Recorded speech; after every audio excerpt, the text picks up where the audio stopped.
Hi guys, thanks for clicking play. Hey, and thanks for clicking play. Bit of a different format today.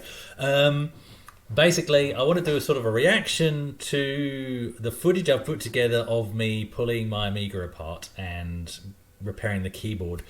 There's two parts to this because one is me munting the keyboard, okay? But before we get to that, it's me opening this Amiga for the first time. So even though I could have done this first part without the sort of reaction format, then it wouldn't fit with the second half. So this is going to be two halves, so this week and next week. And yeah, well, let's get into it. Let's not waste time here. Let's actually. Okay, guys, looks like That's me in the background. Not quite ready for you yet. So let's go and have a look at what went down. Oh dear, what? Okay, guys, looks like we're going to be doing a bit of another troubleshooting video. I don't know if you remember, I've mentioned several times about the fact that sometimes I get a keyboard caps lock light flashing, which generally indicates an issue with the logic chip on the keyboard PCB. It's got a separate PCB all of its own. There's a capacitor on that board as well. Could be that, could be a number of issues, but it hasn't been doing it. But look, my keyboard, so I'm in Notepad on the Amiga, and the main keyboard, everything on the keyboard is absolutely fine. And I was just messing about, and I've got no flashing caps lock light right now. However, if I try the numeric keypad, that generally the brackets will work and the divide or backslash will work. None of the other keys on the keypad actually work. And then the bizarre thing is it will randomly work. So it's a bit of a ghost error because it's easy to miss that something is even happening. I've got no errors, nothing. Everything appears to be fine until you go to use that numeric keypad. So obviously I'm talking about this on the side. Nothing. Well, let's try a soft reset first. So I'll do a soft reset. Let's see if we get a flashing caps lock light. So I've ejected Workbench, so it's not going to go into that. So no flashing caps lock light there. If I do a hard reset, so I'm just reaching around the back, turning the power supply off, turning the power supply back on.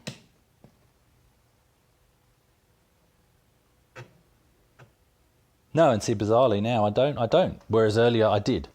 So the two things are actually independent of each other. When I do get the flashing, so it literally just goes like that.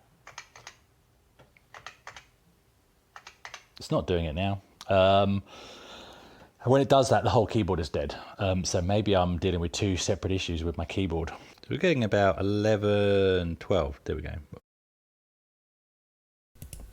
So just to interject here, this is watching this back is good vindication for me. There was a problem, and I have to remind myself that there was genuinely a problem.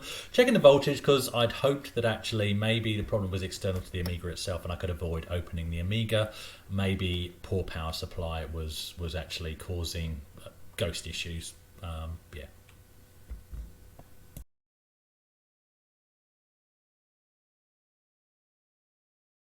I had the 12.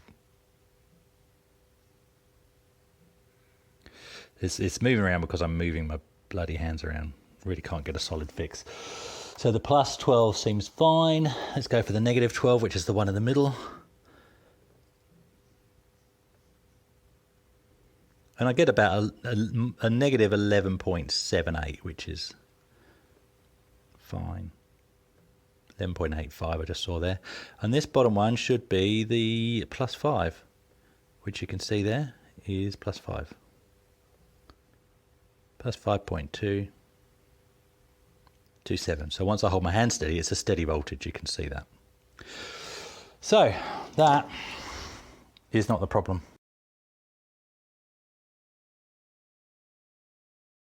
Just to explain while we're looking at pictures of my Amiga, I'll pause it there and I'll just go back to the previous one.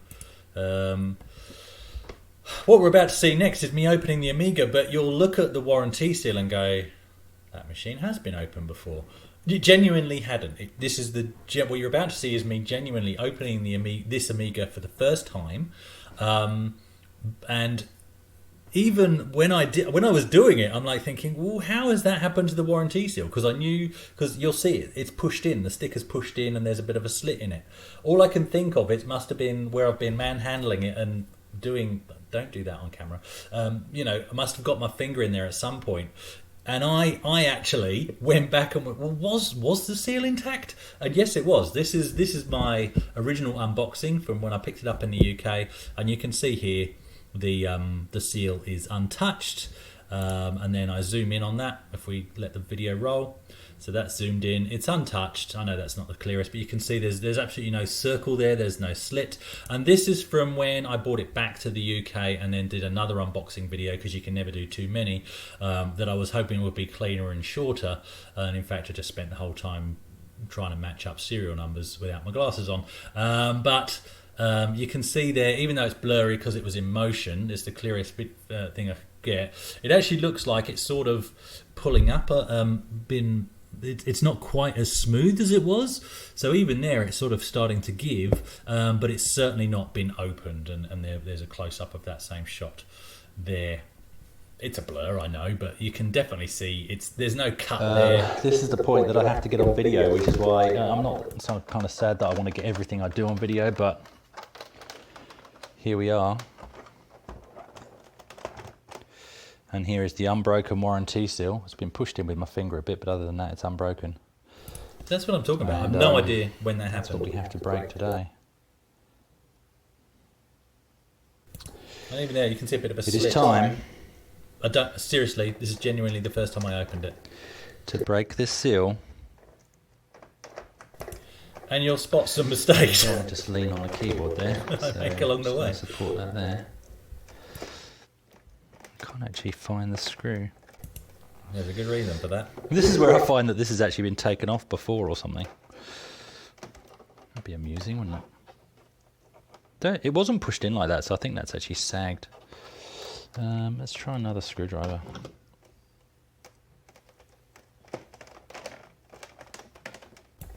Really weird how it had given neatly in the circle of the indent. There goes the warranty seal. Oh, it's a star. They're star. See, you guys would have been going, what the hell are you doing? It's a star. So these at the back here. Yeah. There's Phillips there. You can tell I've never ever opened an Amiga. So there's a couple of ones here, but I've got star screws. All right, that's fine. I've got a star screwdriver. Yeah. So I had actually got that loose. There you go, the warranty seal is broken and the first screw has been removed. Now I believe there's an issue when you put these back together of going through too far, so I have to watch that and make sure I know that that is the center one. I believe that's the right way. So I'm going to just give myself some kind of map, so I'm going to get onto that. So yeah, I never opened my original Amiga back in the day. All I did was put a trapdoor expansion in. So this is genuinely the first time I've opened any Amiga, including this one. And you can see me making some more mistakes right now, but they don't really matter. More screws than I needed to remove. Just so you can see my method there, because I would have fast forwarded that. I've actually placed these in the relevant holes in this spare Amiga case I have over here. So that serves me well. Where do we go from that side?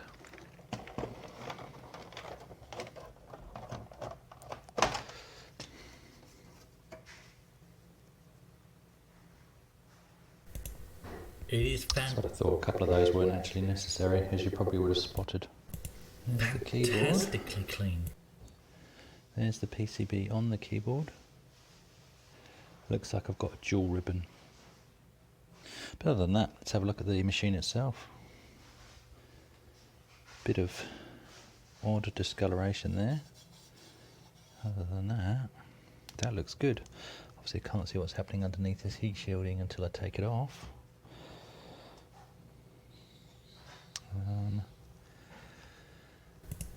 And you can see the heat shielding tabs haven't even been moved at that point.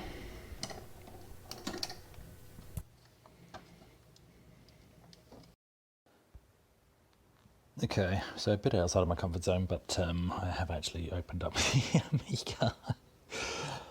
But I just wanted to show you, look, this is the condition of the heat shielding, or the RF shielding, depending on your bent.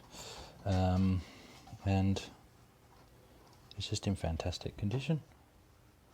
And this is my first look at the quality of inside this Amiga. Sorry, I'm just making sure my case, I don't usually video with my case in the way. Apart from a bit of spots there, which I can clean off, there's just nothing, there's no discoloration at all. This is squeaky clean. Look how clean this is. Remembering the story of this was that it was bought by somebody in their 40s originally, played with it a bit, and then just put it back in the box and stored it. And look, this is why I felt it was important to do these two halves and not just ditch this footage, because this falls into the story of me picking this one up. And what I was really after and was hoping I was going to get with this experience was the experience of opening a Batman pack again from new. Now the box is a little bit, a little bit torn here and there and stuff like that. There was some of the internal packaging, I think one bit of cardboard and the bag that the Amiga itself would have sat in. But other than that, I've got what I paid for, if that makes sense, in terms of the experience of having a brand new Amiga again, and I am so pleased. And this footage is just further testament to that, and it's just something special. It really is something special. Yeah, it's great. Let's let it roll on. And that's what I bought. And I mean, that just looks brand new.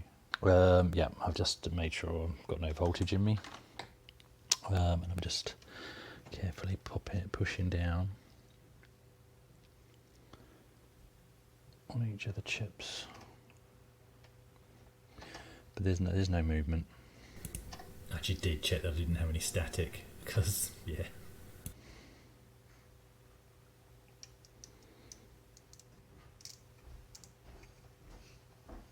Yeah, so I've pushed all these down. None of them really had any movement. I'm really impressed with how clean this is inside, as you can see.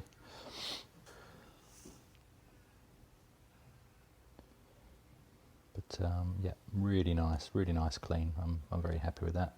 Okay, so just quickly, I put these things together as they happen. I'm just slowly putting this thing back together. The only other thing I did other than push the chips down was obviously I unplugged the keyboard plug here, plugged it back in again. So I've just done a quick fire up just to make sure everything is still working. It's fired up in Workbench right now. And just to show you, my numeric keypad is currently operational. And it hasn't yet. So I'm going to leave this fired up for 10-15 minutes just to see if it keeps behaving. That's the numeric keypad, and it's not stopping. So yeah, I'm gonna I've got other stuff to do, so I guess I'll keep playing. I'm gonna leave it on because like I said, it was intermittent, but earlier today it was more off than on, and now it is more on than off. So the rest of the keyboard seems fine. I haven't swapped any chips or anything. The rest of the keyboard seems absolutely fine. Okay. So either maybe this was loose. I did poke about a bit at these, but not much. Or maybe I do still have an intermittent issue. Let's face it, that could still be the issue, is that the issue is intermittent, and that in itself is an issue. And let's not forget, this key caps lock issue does come back every now and again to haunt me. Don't know. The reason why I'm shaking my head at various points and nodding, yes, it was an intermittent issue, but the shaking of the head is because it was such a small issue. It clearly worked some of the time and didn't work others, and there probably wasn't the need to push forward and try and fix it. So that's why I'm a bit sad at this point here. because I know what comes next, which you won't find until next week. But anyway, let's let this roll on. But at the moment, let's just see if she's died whilst... Nope, still working. Okay, it's a whole episode of LGR later, as in I just watched one, and it's still working. So from here I'll put it back together, then see if it's still working. Maybe it was just a loose connection. Maybe it was. So sad things today. One is obviously I had to break the warranty seal, but look, at the end of the day, it is what it is. And the other one is this. Don't do this. I should have checked that other case. I've got the luxury of another case and I didn't think to check it, but you can see where I've made an indent there because I was fishing for a screw that doesn't exist. So it's not a big deal, but just annoying because I didn't need to make that. Forgot I'd done that. But who cares? Well, clearly I do. Okay, so test number one, after rebuilding the computer, just to show you there, that's clearly with the RAM expansion off, showing 334496 free memory. So I'm going to load up Notepad. I was trying to think what was different between case off, case on, so that's why I'm testing it with the RAM off. Let's see what happens. This is RAM expansion off. Yep, that's right, because it'd be 8 something with RAM expansion on. Right, going for the numeric keypad, which is there. No, nothing. So with the computer back together, I'm back to nothing. So do I try removing the RAM expansion, or is it just that? Oh, I was so expecting that was just going to work. Okay, RAM expansion is removed. Here it is, sitting there. Let's see what happens this time. Nothing. Okay, so it's nothing to do with the RAM expansion. I've put the case back on, and now it doesn't work. So look, where I'm at on this is it doesn't stop me playing many games. I can still enjoy the computer. I can still play games. I need to get hold of another keyboard so I can troubleshoot that. What I will do is, at some point, it won't be today because I don't want to rush things and I'm ready for a glass of wine, but as I'll take it apart and just see if that logic chip is overheating or getting warm. Could be that. Maybe it's because the machine had been apart for like an hour. But yeah, so the positive I want to get out today is, look, take in mind, and I'll slice in some photos that I've taken as well. Here is the quality of the inside of this computer backs up all the stories that I heard about this, as in the eBay seller told me after I'd already paid him, so there was no reason to come up with a fabricated story. This was owned by a guy, bought it when he was in his 40s, hardly played with it, put it back in its box, and that's where it stayed. I believe that. Again, this is another day, I just believe that 100%, seeing what this was like. There's no sign. I broke the warranty seal. I don't think this has ever been restored. There's not a sign of a speck of dust inside it. So that's a great positive there, and I wish that's where the story ended, but it doesn't, and you'll see more next week. But yeah, what a fantastic machine, spick and span inside and out. The sad thing is, such a small problem, and yet here I am with a munted keyboard membrane, and you'll see how we arrived at that. Keeping in mind, look, it works again, apart from caps lock, which I'm not going to go back in until I have to. It's a working Amiga again, and so that's positive as well.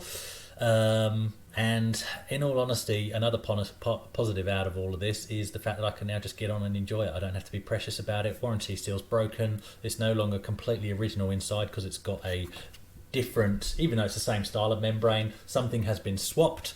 It's not a collectible. It's to be used, and that's why I bought it. I bought this to get as close as I could to having the experience of getting a brand new Amiga 500 again. And you know what? I think that's what I've got. And I could have paid less and it would have been a slightly more used one. I could have paid a lot more if there's a new old stock one out there. I think I've actually landed sensibly in the middle, which is fantastic, and I don't mind a couple of little hobby things to troubleshoot. Look, I'm going to stay, and look, all the A600 owners out there are sitting there going, what the hell's a numeric keypad? Like, why do you care? But But anyway, look, it is what it is. I'm really happy with the machine I've got. It's under a cover at the moment, which is a tablecloth. Yeah, it's great. And you've now seen how great it was on the inside first time I opened it. Next week, we'll see where everything went wrong. Stay safe, everyone. Seriously, stay safe. No alcohol today. Damn it. Oh well. All right. Catch you later. Bye.